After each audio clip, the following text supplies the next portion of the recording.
தாபா ஸ்டைலில் செம்ம டேஸ்டியாக மட்டர் பன்னீர் மசாலா, சப்பாத்தி, நான், பரோட்டா எல்லாத்துக்குமே சூப்பரான காம்பினேஷனாக இருக்கும். செய்கிறதுக்கு இவ்வளோ ஈஸின்னு தெரிஞ்சால் இனி ஸ்விக்கி, சொமேட்டோவில் இதை ஆர்டர் பண்ணவே மாட்டீங்க. வீட்டிலேயே ஈஸியாக பண்ணிடலாம். இன்றைக்கி இந்த ரெசிபிக்கு நான் காடிய கடலை யூஸ் பண்ணியிருக்கேன். ஃபர்ஸ்ட் குவாலிட்டி வேர்க்கடலையிலேருந்து எக்ஸ்ட்ராக்ட் பண்ண எண்ணெய்ங்கிறதுனால சுவையும் மனம் அவ்வளோ சூப்பராக இருக்கும். ஒரு பேனில் காடிய கடலை சேர்த்து பன்னீர் நல்லா ரோஸ்ட் பண்ணி சின்ன சின்ன க்யூப்ஸாக கட் பண்ணிக்கோங்க. அதே எண்ணெயில் நல்ல பெரிய வெங்காயத்தை டீப் ஃப்ரை பண்ணி எடுத்து வச்சுக்கோங்க.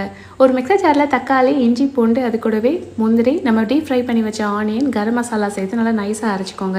ஒரு கடாயில் காடிய கடலை சேர்த்து அது கூடவே பொடியாக நறுக்கின வெங்காயம், பச்சை பட்டாணி சேர்த்து நல்லா வதக்கி விட்டுக்கோங்க.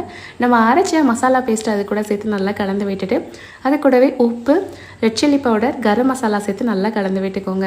லைட்டாக பபிள்ஸ் ஃபார்ம் ஆனதுக்கப்புறம் நம்ம வெட்டி வச்சு பன்னீர் க்யூப்ஸ் சேர்த்து கலந்து விட்டுக்கோங்க. இப்போது 10 நிமிஷம் லோ ஃப்ளேம்லேயே மூடி போட்டிங்கன்னா கிரேவி நல்லா செட் ஆயிரும். கடைசியாக ஒரு ஸ்பூன் ஃப்ரெஷ் க்ரீம் சேர்த்திங்கன்னா அடிப்பொலியான மட்டர் பன்னீர் மசாலா ரெடி.